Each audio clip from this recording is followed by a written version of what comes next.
Welcome to the Judicial Branch Lecture Notes series, and this is video 1 in the series, and we are going to focus on analyzing the structure and the function of the judicial branch. We're going to get a lot of vocab done in this video. So basically what you're going to do is I would title my notes Judicial Branch, and then I'm going to be throwing a lot of vocab at you. You don't need to do outline form for this. You just really need to put the word and the definition.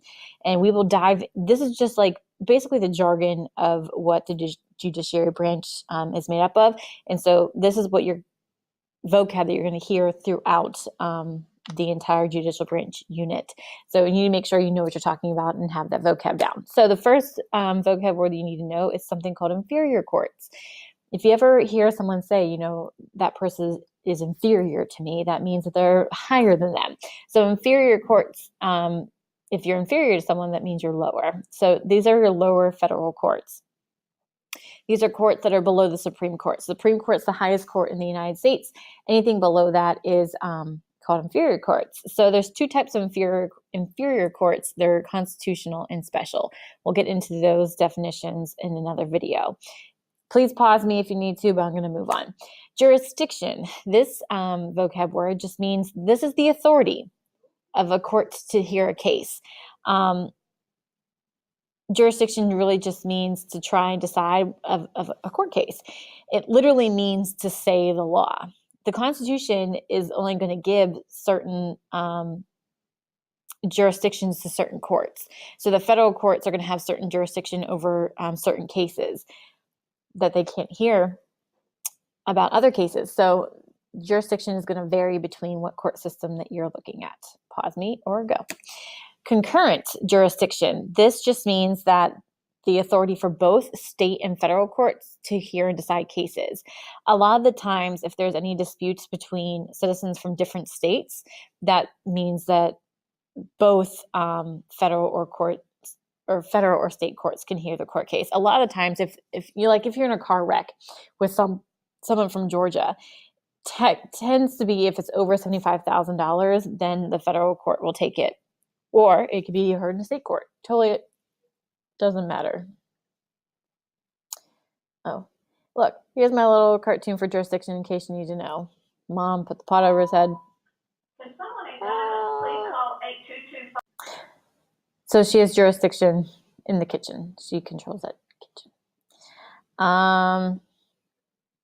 Let's go. Concurrent. Original jurisdiction.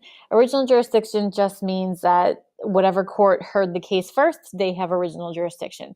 Usually it's in a trial, and they determine the facts about the case.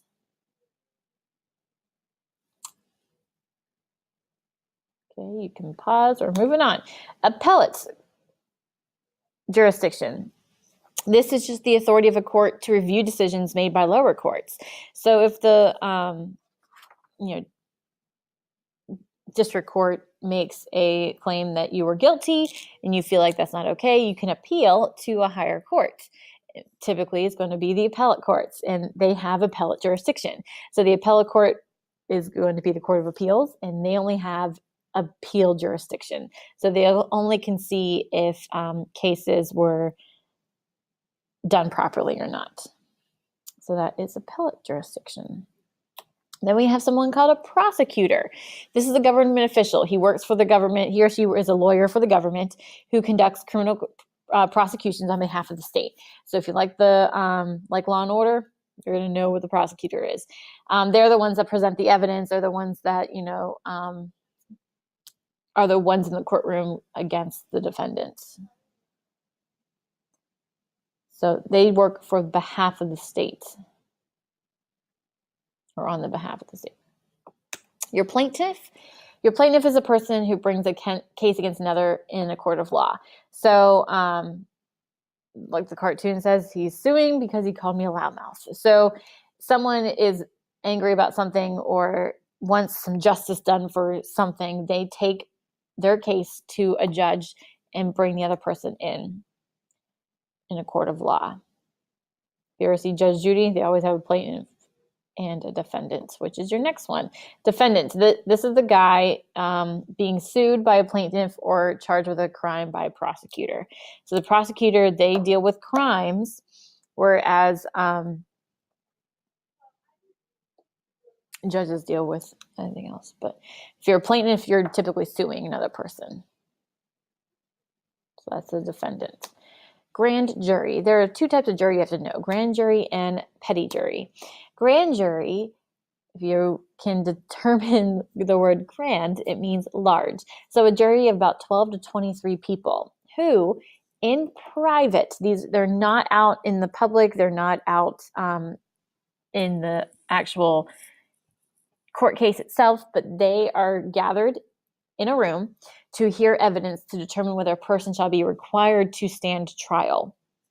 So if there is, let's say, a person of interest in a murder, and the prosecutor and the investigators decide that they want that person to stand trial for whatever crime this was committed, they can ask a grand jury to look at the evidence to determine if that person of interest should be brought into the courtroom to stand trial.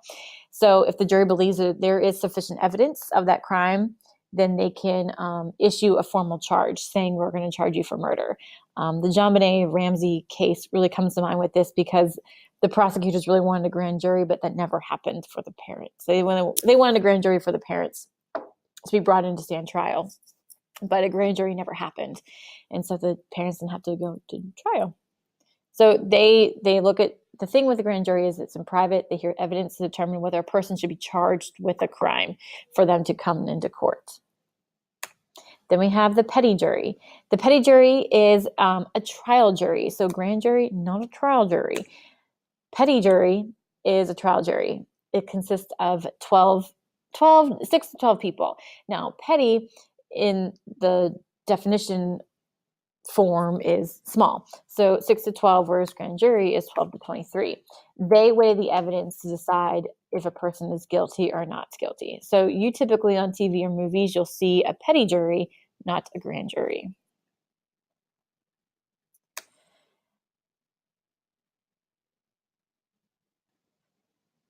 A writ of certiorari, it's the worst word to say. This is an order. So anytime in any judiciary terms you see the word writ, that literally just means order.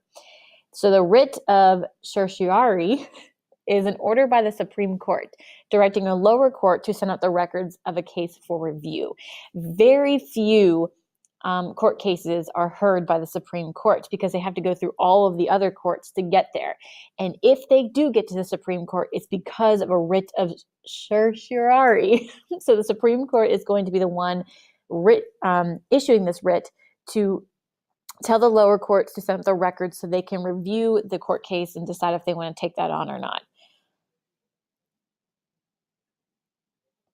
Habeas corpus is your last one. Habeas corpus, this is going to allow prisoners to petition the court if they feel like they are unlawfully detained. So if they're put into jail and they feel like that's not, or they did nothing to get put into jail, they can issue a petition to the court to allow them to be freed.